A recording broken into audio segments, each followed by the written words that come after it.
Newstalk, KGVO, AM 1290 and 101.5 FM. You're listening to Montana Morning with Peter Christian. Extradition in process of a triple murder suspect. Good morning, everyone. Montana Morning for Monday, April the 11th, 2016. Right now, the sky is mostly clear. It's a lovely morning, 36 degrees after a spectacular weekend in western Montana. Nice weather will stay with us for a while, but we do have some rain moving into the area later in the week. Our newscast this morning is sponsored by Nissan and Hyundai of Missoula under new management, where they're offering rebates, discounts, and 0% financing and a huge selection of inventory. A Montana sheriff says authorities are working to extradite a man from Washington State accused of killing 3 people.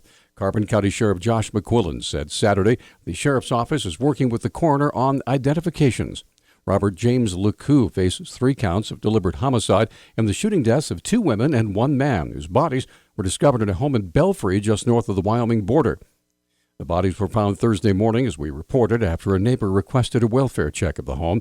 Neighbors named 2 of the victims, Sharon Hill and Lloyd Lamb, a couple in their 70s. They said LeCoux was married to Hill's sister.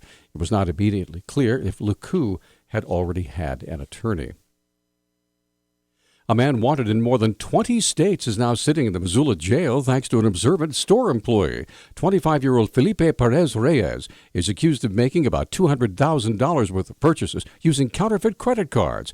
Deputy County Attorney Carla Painter said he was apprehended at Missoula's Sportsman's Warehouse. We got really, really lucky. It was actually the loss prevention officer, Aaron Olson is his name, that works at Sportsman Warehouse, and he was just being very diligent. He had received an alert in February that actually had some pictures and described how they operated, and he apparently just committed that to memory. When he saw this guy, he was actually checking out. He called law enforcement immediately, and they arrived in time. Perez Reyes will definitely face Missoula justice, but he may be getting some federal charges as well. They're considering a conspiracy charge, which would essentially wrap all of those offenses into one and be able to extend on those jurisdictions. But I don't know specifically what crimes they're considering. I know that they're still in the preliminary investigation stage and still executing those search warrants to gather more evidence at this point. According to Pater, it appears that Perez Reyes bought mainly high-end optics equipment, things like scopes and rangefinders, at his various stops throughout the United States.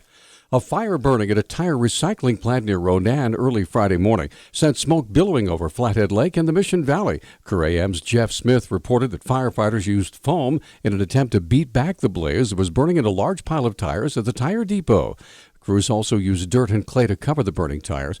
A spokesman for the Polson Fire Department told me yesterday the fire took over 30 hours to bring under control, but no one was injured. The tire depot is the same recycling center where a blaze burned unchecked in 2001 until the EPA assumed management. Cause of the fire Friday still under investigation. Firefighters are working to suppress a fire in northwest Montana in the Bob Marshall Wilderness. The Independent Record reports the fire was burning grass and mature Douglas fir near the lower North Fork Sun River, southeast of the Forest Service cabin on Cabin Creek in the Rocky Mountain Ranger District. Firefighters were hiking to the fire Saturday night. They were working to suppress the fire when it was safe to do so. Investigators believe the blaze was started by a warming or campfire. There was no area closures in place, but people are encouraged to avoid the area so as not to disrupt suppression efforts. Demand is brisk in Missoula for concealed carry permits, and firearms instructor Ian Menno-Wieland at Axemen Firearms provided details on a busy Saturday at his store on Highway 93 South near the Blue Mountain Road. It has increased, and that seems to be pretty steady, talking to folks that have been getting them through the last 5 years. A lot of folks are, listening to the news, seeing what's going on in the world, and realizing that they probably ought to have the means to defend themselves if it comes down to it. Menno-Wieland explained to where someone with a concealed carry permit may and may not take a firearm. Government buildings, school zones are both restricted. There's quite a few areas around here that make most of their living on food, a full restaurant. But if they have a liquor license, then they serve alcohol for consumption. That place is prohibited. So that includes Applebee's, a Fridays, a steakhouse, anything like that. There are links in the story on our website at newstalkkgvo.com to the Missoula County Sheriff's Office and to the Montana Department of Justice with all the details on where and how to apply for a concealed carry permit. The U.S. Air Force is being criticized for a decision to relocate military air tanker equipment used to fight wildfires to Nevada instead of Montana. Montana Senator Steve Daines sent a letter to the Air Force asking why Nevada was chosen for the modular airborne fighting systems, which includes equipment that can be installed on C-130 cargo planes to drop retardant on wildfires.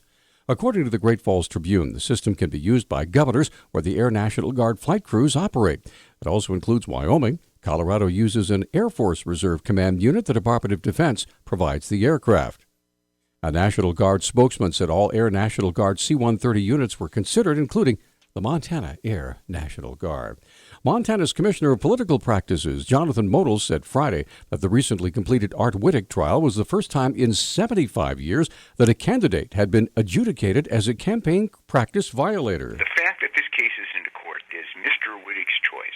So it is pretty hard for me, having gone through the pretrial ordeal, to even get into court and then present this case to court, to feel that Mr. Wittig was somehow brought to task by some unfair public entity. It is the reverse. Modell is well aware of the perception that his office is biased against Republicans or conservatives in general. We are aware of that public perception because it's been raised so many times, primarily by Mr. Wittig, that we guard against it. We have vetting processes in place.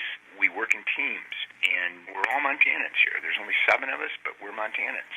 We work diligently to prevent that exact sort of thing from happening. The matter of whether or not Wittig will be removed from office has yet to be decided. You can hear the entire interview, and I encourage you to do so, on our website at newstalk.kgvo.com.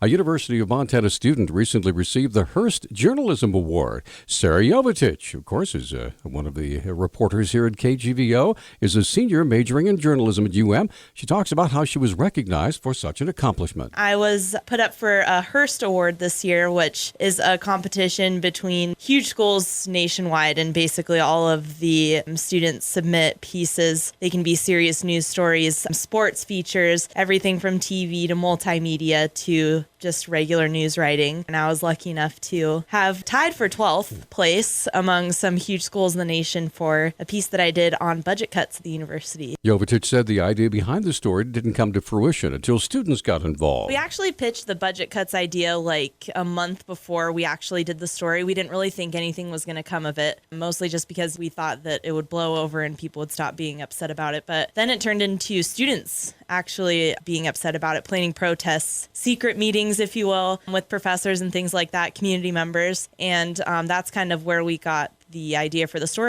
According to Jovetic, it took 3 weeks for she and her photographer, Peter Riley, to put the story together. So congratulations to our very own Sarah Jovetic. Good job. News Talk time now, 6:12. News Talk, KGVO. Missoula's official weather station. Mostly sunny skies with our high temperatures right around the 70-degree mark. Tonight, we will see increasing clouds. Our lows will stay in the upper 30s. We'll bring in a chance of showers Tuesday afternoon. I'm meteorologist Brooke Foster for Missoula's KECI 13.